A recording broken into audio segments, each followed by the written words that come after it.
سوال انہوں نے انگریزی میں لکھا ہے کہ what is shirk and how would you define mushrikun, یعنی شرک کیا ہے اور آپ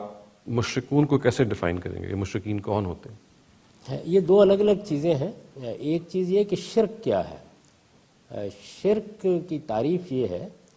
کہ کسی انسان کو خدا کی ذات سے سمجھا جائے، جیسے کہ بعض لوگوں نے بعض ہستیوں کو خدا کا بیٹا یا بیٹیاں بنا لیا، خدا کی ذات سے سمجھا جائے، یا خدا کو کسی کی ذات سے سمجھا جائے، یعنی یہ خیال کیا جائے کہ خدا بھی اصل میں کسی اور ہستی سے صادر ہوا ہے،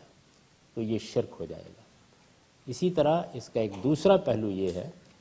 کہ یہ کائنات خلق ہوئی ہے، بنائی گئی ہے، اس کے بنانے میں اور اس کا نظام چلانے میں خدا کے ساتھ کسی اور کو بھی کوئی حیثیت دی جائے، تو یہ شرک کی تعریف ہے. یہ مسلمان میں پایا جائے گا تو تب اس کی اصلاح کی جائے گی اور اسے یہ سمجھایا جائے گا کہ اس کائنات کا پروردگار اور خالق ایک ہی ہے، وہی اس کائنات کا نظام چلا رہا ہے، نہ اس کو بنانے میں کسی سے اس نے مدد لی ہے اور نہ اس کو چلانے میں وہ کسی سے مدد لے رہا ہے. باقی جو کچھ بھی ہے وہ اس کی مخلوقات اور اس کے بندے ہیں.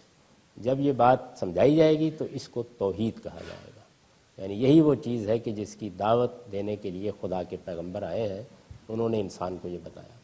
جو دوسرا حصہ ہے کہ ہم کسی شخص کو کب کہیں گے کہ وہ مشرک ہے، اس وقت کہیں گے جب وہ اس بات کا اقرار کر لے گا کہ وہ مشرک ہے.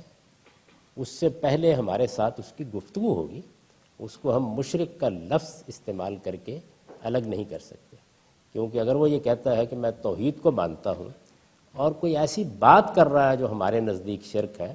تو یہ مکالمے کا موضوع ہے، یہ گفتگو کا موضوع ہے، یہ دلیل کا موضوع ہے.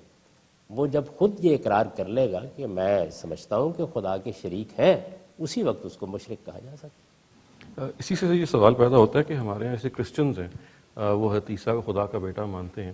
تو بہت سارے لوگ یہ کہتے ہیں کہ وہ بھی مشرک ہیں. قرآن مجید نے یہ بات بالکل واضح کر دی ہے کہ جہاں تک مسیحیوں کا تعلق ہے وہ اصلاً توحید کے ماننے والے ہیں. آپ کسی مسیحی سے اگر بات کریں گے تو وہ اصرار کرے گا اس بات پر کہ ہم خدا کے سوا کسی کو معبود نہیں مانتے. اس کے بعد وہ جو کچھ حضرت مسیح کے بارے میں کہتے ہیں وہ قرآن نے کہا ہے کہ شرک ہے. تو شرک ہم ان کو بتائیں گے اور ان سے اس پر مکالمہ کریں گے، لیکن انہیں قرآن نے کسی جگہ مشرک نہیں کہا، اس لیے نہیں کہا کہ وہ اس کا اقرار نہیں کرتے، ان کے ساتھ بات ہو رہی ہے.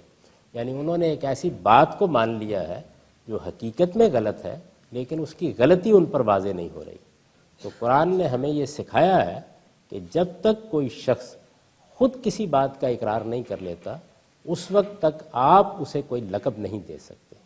یہی وجہ ہے کہ قرآن نے جو قریش مکہ ہیں ان کو مشرکون کہا ہے اور ان کو اہل کتاب کہا ہے، اور یہ کہا ہے کہ اہل کتاب تعالوا الی کلمۃ سواء بیننا و بینکم، آئیے آپ بھی توحید کو مانتے ہیں، ہم بھی توحید کو مانتے ہیں، اس پر گفتگو کرتے ہیں. تو ان کے ساتھ ہماری بات یہاں سے ہوگی، نہ کہ ان کو مشرک قرار دے کے ہم گفتگو شروع